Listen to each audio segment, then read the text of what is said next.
Oi gente, bem-vindos a mais um vídeo e bem-vindos àquele vídeo que é basicamente um festival de promessa. Yeah! Eu geralmente não cumpro, né? Essas metas que eu faço, essas listas pro próximo ano. Eu quase nunca cumpro isso, gente. Mas eu gosto de fazer, que eu gosto de fazer lista, entendeu? Então, assim, eu tentei me manter um pouco focada em livros que eu tenho aqui na minha estante. A minha ideia era realmente começar a consumir mais esses livros que estão aqui. Não são muitos livros que eu tenho, tá, gente? Embora eu tenha trazido tudo na minha mala, feito uma maluca. Mas não são tantos livros assim. E eu queria ler esses livros que estão aqui, porque, enfim, eu não tenho espaço, eu começo a comprar mais livro. E eu tenho muitos e-books, né? Especialmente agora, que eu não consigo também ter acesso a tão fácil assim, né? A livros nacionais, por exemplo. Então, assim, eu tenho bastante e-book, isso é fato. Mas eu preciso consumir, entendeu? Porque eu trouxe esses livros, eu preciso ler esses livros. E aí eu percebi pela primeira vez, não foi minha intenção, mas eu amei, que eu fiz uma listinha somente com mulheres. Olha que maravilha! Eu não tinha percebido isso, realmente o meu foco, ele tava ali em zerar esses livros aqui da minha estante, entendeu? Pra, assim, eu poder comprar mais. Essa é a verdade. Então, bora começar essa listinha que pode ou não pode ser lida em 2025, nunca saberemos, mas saibam que eu tentei. Vamos começar com uma autora que ainda não li. Algumas dessas pessoas que estão, esses autores que estão nessa lista, eu não li, tá, gente? Que é Ursula Le Guin. Eu tô pretendendo ou ler A Mão Esquerda. É a esquerda ou é a direita? Nunca sei qual é a mão. A Mão Esquerda da Escuridão. Ou Floresta é o Nome do Mundo. Eu não sei. Eu tenho somente A Mão Esquerda da Escuridão. Eu não tenho outro, mas eu admito que eu quero comprar. Então vai ser um ou outro, mas eu coloquei aqui nessa lista A Mão Esquerda da Escuridão. Esse livro também é um clássico da ficção científica. Essa autora também é uma autora clássica da ficção científica. E eu não sei muito sobre esse livro. Eu sei que é sobre um personagem que ele vai numa missão diplomática a esse país. Acho que é um país, para que ele faça parte dessa comunidade planetária e etc. Só que quando ele chega lá, ele percebe que as coisas não é muito igual aos humanos, especialmente nessa definição do que é masculino e feminino. E aí, ou ele entra na linha e entende essas coisas, ou ele vai cagar a missão dele. É isso que eu sei, as pessoas falam muito bem desse livro, então eu tenho muito interesse em ler ele. Ah, um outro adendo, que eu fiz também essa lista, gente. Para esse ano de 2025, eu tentei fazer essa lista um pouquinho mais diversa, vamos dizer assim, porque antes, o que eu fazia? Eu só tochava uns clássicos aí que eu queria ler, e aí depois eu não tinha saco, entendeu? Então, assim, este ano eu acho que temos fantasia, temos uma ficção científica, não ficção, temos dois clássicos, acho que é dois clássicos aí, né? Em inglês? Acho que é. Então, eu tentei dar uma modificada para livros também que, né, sejam diferentes, para que eu também não fique pensando, cacete, esses livros são tudo parecidos um com o outro, e aí eu já não quero ler um, não vou querer ler outro. Depois eu decidi colocar Norte e Sul, né, da Elizabeth Gaskell. Eu não li nada da Gaskell ainda, mas esse livro eu vejo muita gente comentando muito bem dele.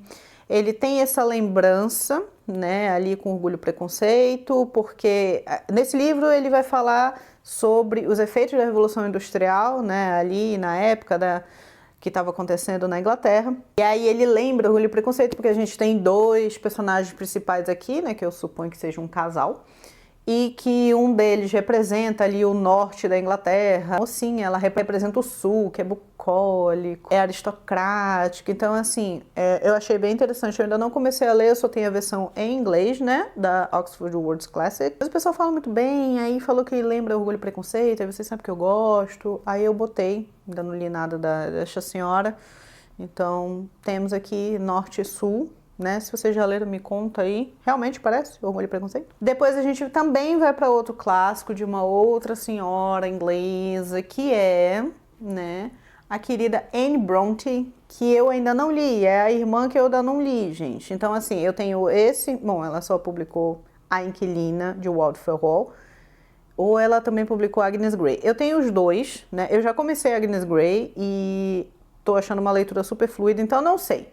ou é esse ou é Agnes Grey, mas eu tô achando que vai ser esse, porque esse aqui é muito mais interessante. Eu já comecei a ler, mas não muito, acho que não dá pra ver, né? Tem umas marcações aqui, mas eu não avancei. Eu comecei a ler e assim, ela já dá uma lapada no início, sabe? Eu acho assim, as pessoas comentam muito, né, sobre Jane Eyre ser realmente essa literatura feminista, mas pelo que ela escreve aqui no prefácio, eu sinto que A Inquilina vai ser muito mais. E aqui, gente, basicamente é isso, né? Literatura do século XIX vai falar do quê? Dos ricos, enxerido, que se mete na vida dos outros, especialmente homem rico que se mete na vida da mulher. E aqui, basicamente, é este rico enxerido que vai se meter na vida da Ellen Graham, que é essa inquilina misteriosa que acabou de se mudar para Waldfell Hall. E ninguém sabe sobre ela, é muito bonita, ela se mudou com um filho e choquem, sem marido. O que o pessoal vai fazer?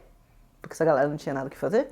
Fofocar, exatamente. Agora a gente parte para um de fantasia, de uma autora que eu já li, que é Lua de Sangue, né, da N.K. Jemisin. Eu já li, né, só o primeiro da trilogia dela, de Terra Partida, e eu gosto muito, né, de A Quinta Estação. Eu sou muito, muito, muito, muito fã desse livro. Eu quero continuar a trilogia, mas cuidado com a burra, né, gente? Eu trouxe só o segundo livro, não trouxe o terceiro, né? Mas aqui, uma fantasia que lida ali com a teoria dos sonhos. Se não me engano, ela é inspirada no Egito Antigo. Então aqui a gente tem essas pessoas chamadas coletores, que são guardiões, que coletam essa magia onírica, né, e que é usado para curar, para acalmar e inclusive para matar. E aí aqui começa a ter uma série de assassinatos, né, dessas pessoas sonhadoras. E o personagem principal ele vai ter que investigar, né, porque está sendo feito no nome de uma deusa, acho que uma deusa dos sonhos.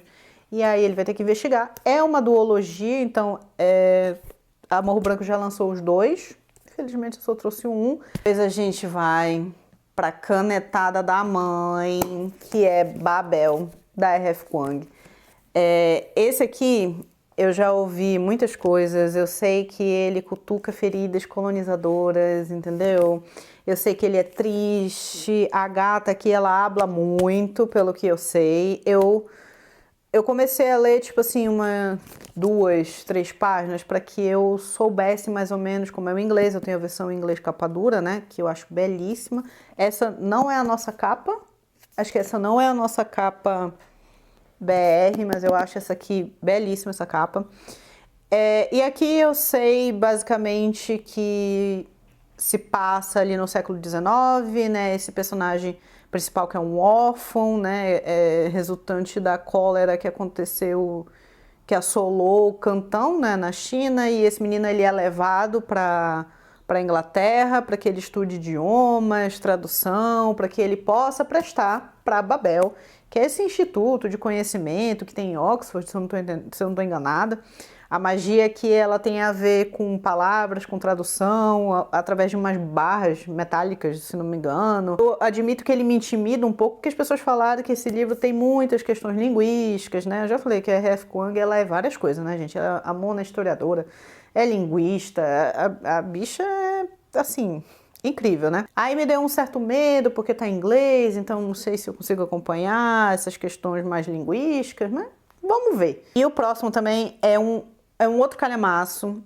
Eu acho que, se eu não estou enganado, a gente começa a ler agora em janeiro, né? Que é com o grupo da Cícera, né? Da literatura tupiniquim. Que é Um Defeito de Cor. Eu tô ansiosa porque Um Defeito de Cor, gente, ele já é um grande clássico contemporâneo. Todo mundo que fala esse livro, é impossível, sabe? Tipo, uma pessoa não sair transformada dessa leitura. Eu não vi ninguém até hoje falando que não gosta desse livro ou coisa do tipo assim, sabe?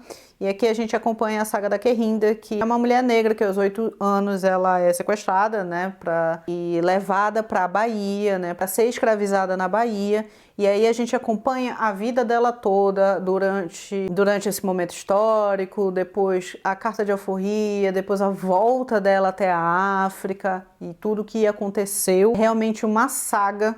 É a saga da vida desta mulher. Depois a gente vai para A Guerra Não Tem Rosto de Mulher, da Svetlana Alexievich. A Svetlana, ela é uma autora de não ficção. Ela sempre vai estar ali escrevendo nesses períodos históricos da Segunda Guerra Mundial, da Guerra Fria. Esse aqui, em particular, ela vai juntar testemunhos, vai juntar histórias, né? Vai juntar depoimentos dessas mulheres que fizeram parte, né, que lutaram no Exército Vermelho durante a Segunda Guerra, mas que as histórias delas não foram contadas, né? A gente não ouve histórias de mulheres contadas da Segunda Guerra, né?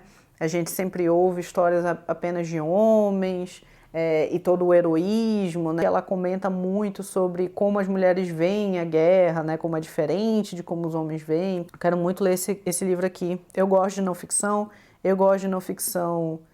que fala sobre períodos históricos, né, especialmente Segunda Guerra Mundial. Agora a gente vai para... Eu tô separando alguns calhamaços, aparentemente, para 2025, estou um pouco preocupada. Mas a gente vai agora para Pachinko. Esse livro...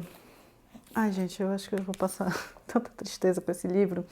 Mas esse livro já é, né, um clássico contemporâneo também, né, mundial que a gente tem, né? E as pessoas falam que esse livro é muito triste. Esse livro tem série na Apple TV, acho que é, né? Na Apple TV. É um romance de gerações, né? Então aqui vai começar com a Sunja, que é uma coreana, que vai ser levada para o Japão por conta de um casamento, e aí a gente vai acompanhar a história dela com a história de seus descendentes, né? Vai contar como era a vida dos coreanos no Japão, né, durante essa ocupação japonesa. A vida dos coreanos no Japão era realmente uma vida de exclusão, uma vida de pouquíssimos direitos. Eu acho que ele tem uma tendência muito alta de ser um favorito. Muito, muito alta. Vocês já leram Pachinko? Me conta aí nos comentários, porque, gente, eu só vejo as pessoas falando o quão triste é esse livro e o quão incrível é esse livro também ao mesmo tempo. Agora a gente vai para um nacional, tá? Que é Casa de Alvenaria, o primeiro volume, né? Que é Osasco, são 2 volumes, eu tenho aqui, inclusive. Eu só consegui trazer 3 livros da Carolina Maria. Eu trouxe... eu só consegui trazer os 2, Casa de Alvenaria, né? E o Quarto de Despejo. Esse daqui é o primeiro, são os manuscritos originais da autora, logo depois de ela ter se mudado nos anos 60 para Osasco, né, depois de ela deixar a favela do Canidé, então é um livro fininho. O segundo se passa onde? O segundo é em Santana e ele já é maior, mas eu quero muito ler esse aqui. Depois eu vou, finalmente, eu nem acredito que eu vou ler esta mulher, que é Buchi Emecheta, que eu vou ler As Alegrias da Maternidade. Também só ouço falar bem da escrita da Buchi Emecheta. E aqui a gente acompanha a história de uma mulher, que ela é filha de um líder africano, que ela é mandada para ser casada com um homem na capital da Nigéria, se eu não estou enganada.